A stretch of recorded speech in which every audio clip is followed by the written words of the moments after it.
Alors, en début de semaine, nous avons longuement parlé de la question de la santé et de la sécurité au travail. Nous avons décidé aujourd'hui de circonscrire ce thème seulement au personnel de maison. Et pour en parler, nous avons sur ce plateau un invité bien averti en matière de droit. Il s'agit de monsieur Zogba Jean-Martial, qui est doctorant en droit privé fondamental. Il est déjà bien installé sur notre plateau. On lui dit bonjour. Bonjour à vous. Bonjour. Comment allez-vous? Très bien. Plaisir de vous avoir sur le plateau. Alors, avec vous, nous parlons de ce thème, traitement du personnel domestique ou du personnel de maison. Bien, puisque lors de l'émission précédente, nous sommes vraiment étalés sur la question du droit de travail, nous allons tout de suite nous poser la question de savoir si le droit de travail en Côte d'Ivoire prend en compte le personnel de maison. Si oui, de quoi dispose-t-il concernant donc ce personnel? D'accord, merci. Je vous en prie. Le droit du travail, d'abord d'entrée de jeu, il faut savoir que c'est le droit, ou du moins l'ensemble des règles juridiques qui régissent les rapports de travail salariés. Okay. Et vous parlez de traitement du personnel de maison, c'est-à-dire le personnel domestique. Effectivement. Alors, la question est de savoir, est-ce que le droit du travail prend en compte le personnel domestique? Alors, il faut savoir que le personnel domestique fait partie des employés de maison.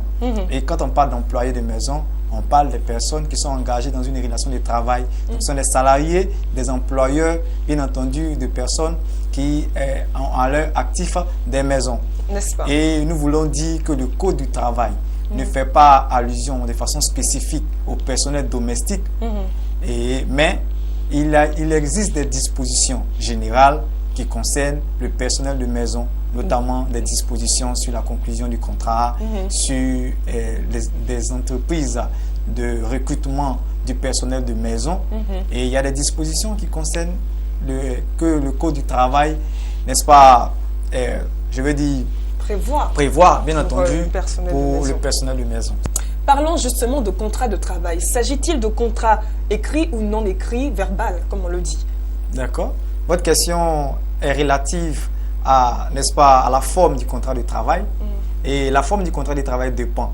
S'il s'agit d'un contrat à durée déterminée, c'est-à-dire la durée ne dépassant pas 2 ans, le contrat doit être écrit. Par contre, s'il s'agit d'un contrat à durée indéterminée, l'écrit n'est pas obligatoire. Donc, un contrat liant un personnel de maison avec son patron ou son employeur peut être écrit ou verbal. Très bien. Tout de suite, il me vient une question qui vient peut-être vite en besogne, mais je crois qu'elle est très pertinente en ce moment même. Alors, pour prouver qu'il y a contrat lorsqu'il est verbal, comment faut-il faire s'il intervient bien sûr des litiges? Comment prouver effectivement qu'il y a contrat lorsqu'il est verbal? D'accord.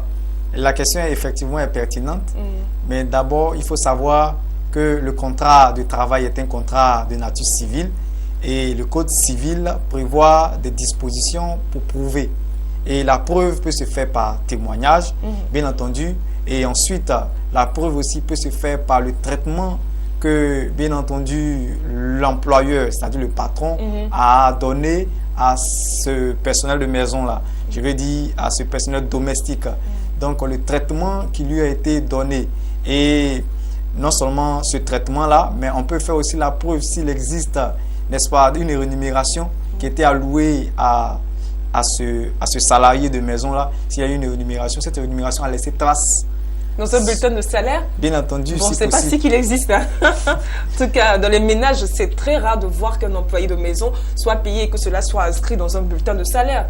Vous le savez. Bon, il faut faire la distinction à ce niveau-là entre le personnel de maison qualifié, c'est-à-dire les majordomes et autres consorts, et le personnel de maison non qualifié, c'est-à-dire ceux qui ne bénéficient pas d'une qualification spécifique en la matière.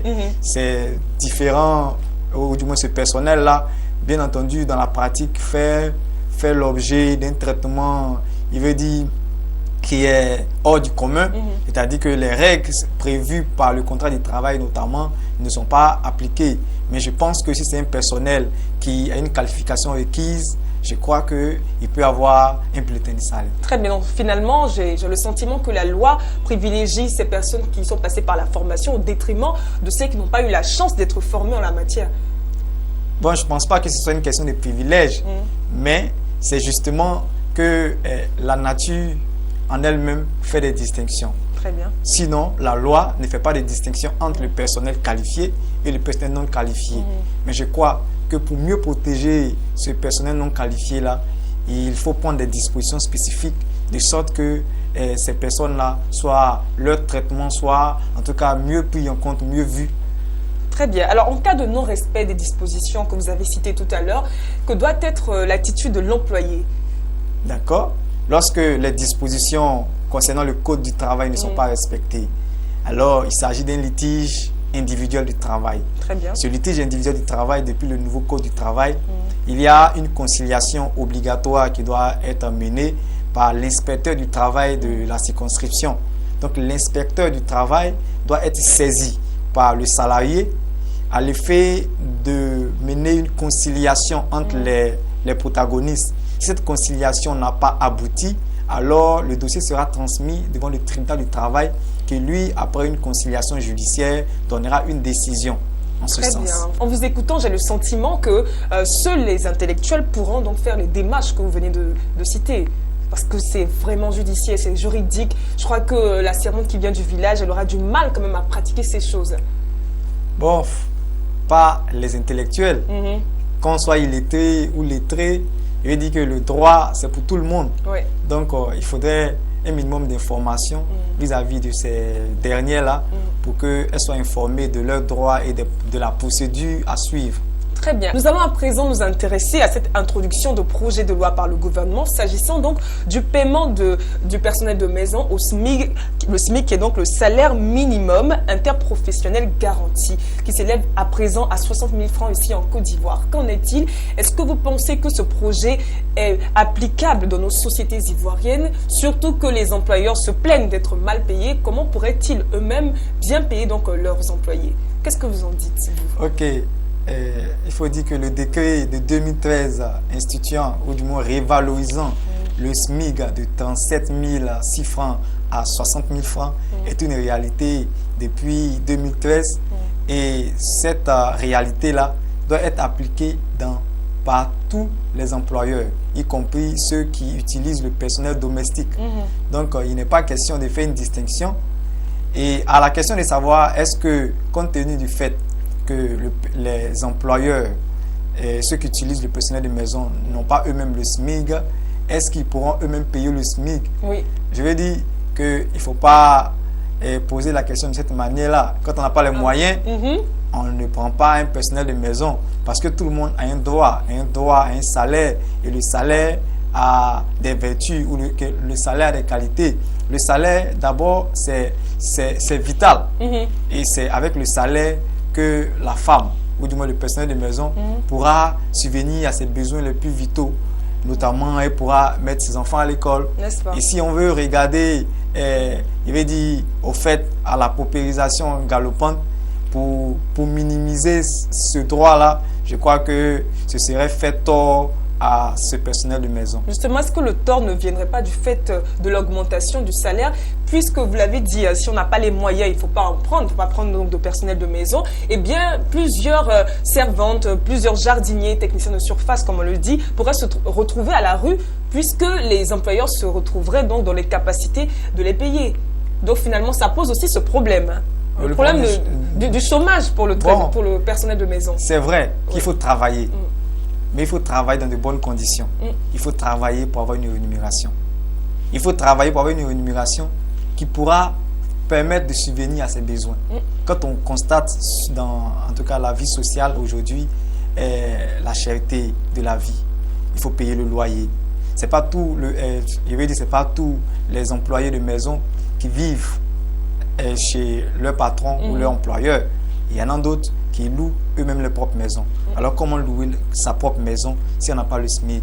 Aujourd'hui, un studio, c'est pas moins de 30 000. Oui. Voilà, donc comment avec un salaire de 36 000, on peut louer un studio, en même temps payer la scolarité de ses enfants. Donc il faut prendre en compte les besoins vitaux de ces individus. Peut-être que l'employeur lui-même n'a pas le SMIC, comme on le disait tantôt. Peut-être que lui-même n'ayant pas le SMIC, ne pourra pas proposer le SMIC à son employé. Donc autant ne pas prendre de personnel de maison et mettre le personnel aussi sur le carreau. Pas mettre le personnel sur le carreau, mais il faut essayer quand même un juste milieu. 60 000 francs, c'est à la bourse de celui qui veut avoir un personnel de maison. Parce que celui qui ne peut pas avoir 60 000 francs, c'est qu'il peut avoir la force nécessaire pour, n'est-ce pas, mener ces différentes activités-là. D'accord, voilà. Si vous le dites, c'est sûr que chacun a son avis sur cette question, mais bon, vous parlez en tant qu'homme de droit dans tous les cas, donc je vous comprends. Eh bien, nous allons à présent parler donc d'accident de travail. En cas d'accident de travail, à qui reviennent donc les charges des soins du personnel de maison? D'accord. En cas d'accident de travail, d'abord l'accident de travail peut être un accident de trajet, un accident qui a lieu sur le lieu du service, c'est-à-dire qu'une servante peut se faire brûler par un gaz, etc., etc. Et alors, la question de savoir, en cas d'accident, à qui faut-il s'adresser? D'abord, il faut essayer d'envisager deux hypothèses. La première hypothèse, c'est celle dans laquelle l'employeur, c'est-à-dire le chef d'entreprise, a déclaré son ou sa salariée à la CNPS. La seconde, c'est lorsque l'employeur n'a pas déclaré son ou sa salariée à la CNPS. Dans la première hypothèse, en cas de déclaration, la CNPS hypothèse très rare, payera en tout cas les droits liés à cet accident de travail-là. Dans le cas contraire, il s'agit, vu que l'employeur n'a pas déclaré son ou sa salariée, alors il s'agira d'un litige purement civil et on pourra saisir le tribunal civil ou même le tribunal du travail, n'est-ce pas, pour contraindre l'employé qui n'a pas déclaré son ou sa salariée à la CNPS à payer des dommages-intérêts pour subvenir aux besoins du ou de la salariée, bien entendu. Très bien. Alors, parlons à présent de sévices moraux et corporels subis donc par les employés de maison. Parfois, les servantes, notamment, sont battues par leur patronne. Justement, comment doivent réagir ces servantes lorsqu'elles se retrouvent dans de telles situations? Voilà. Lorsque une servante se retrouve dans cette situation-là, il faudra saisir l'inspecteur du travail. Et l'inspecteur du travail tentera de faire une conciliation pour ne pas qu'elle puisse perdre son travail. Donc, l'inspecteur du travail, bien entendu, sera un intermédiaire entre la patronne, l'employeur et la salariée pour tenter de faire revenir les protagonistes à de meilleurs sentiments. Voilà. Très bien. De préserver l'emploi. Très bien. Alors, parlons de ce cas qui va certainement retenir l'attention de plus d'un, puisque nous avons été nombreux à nous retrouver face à ce cas. Il s'agit donc du cas où l'employé de maison, notamment la servante, on va encore revenir sur elle, eh bien, elle se retrouve enceinte. Que doit être l'attitude de l'employeur face à cela? D'accord. Lorsqu'un employeur constate que son ou sa salariée bien entendu, se retrouve enceinte, parce qu'il n'y a pas de risque pour les boys. Si la salariée malheureusement est tombée enceinte et cela est du fait du mari de la patronne, par exemple. Par exemple. J'allais y venir, mais bon, puisque vous abordez ce cas, allons-y. Si cela est le fait du mari de la patronne, il va sans dire que cela sera considéré comme une faute lourde et ça peut être une cause de rupture du contrat. Voilà. Mais toujours est-il que le fait de tomber enceinte, c'est pas mauvais en soi. Oui, voilà, c'est même une grâce de Dieu, comme plusieurs le disent. Voilà. Donc, si le patron ou l'employeur est célibataire, je crois que ça ne ferait qu'arranger les choses. Et s'il est marié, justement? S'il est marié et que ça constitue un cas d'infidélité, bon, il revient au couple, à l'un du mari ou du marié de demander le divorce pour cause d'infidélité. Mais ça sort du cadre de la relation de travail. C'est un fait juridique qui peut entraîner, n'est-ce pas, le divorce. Mais je crois que mieux vaut préserver les relations de couple en essayant de laver le linge sage en famille. Très bien, chacun a son avis sur la question. Je crois que nous avons fait le tour de ce thème. Merci d'avoir été avec nous. Merci. Je vous en prie. Un dernier mot avant de nous laisser définitivement. D'accord. La question de traitement du personnel de maison ou du personnel domestique est une question très intéressante et l'intérêt même réside au fait que il y a plusieurs personnels ou salariés qui vivent dans le domicile de leur patron ou patronne. Et ces personnes-là, malheureusement, ne bénéficient pas d'un traitement à la hauteur de leurs prestations de travail. Et je pense qu'il est impératif pour les autorités étatiques de prendre des mesures drastiques, des mesures idoines, afin de faire respecter le droit de ces différents personnels domestiques. Et puis aussi en vue de mettre à l'aise les employeurs pour qu'ils puissent justement appliquer ces mesures qui seront mises en place, n'est-ce pas? Tout à fait. Tout à fait. Merci à vous d'avoir été avec nous. Je rappelle que vous êtes Monsieur Zogba Jean Martial, doctorant en droit privé fondamental. Avec vous, nous parlions donc du traitement du personnel de maison. Merci encore à vous. Merci à vous très chers téléspectateurs de nous avoir suivis. N'oubliez pas que vous avez la possibilité de faire la promotion de vos produits et services et de vos événements à cette émission même en nous joignant aux différents contacts laissés au bas de vos petits écrans. Merci encore à vous. Bonne suite de programme sur Business 24 Africa. Au revoir.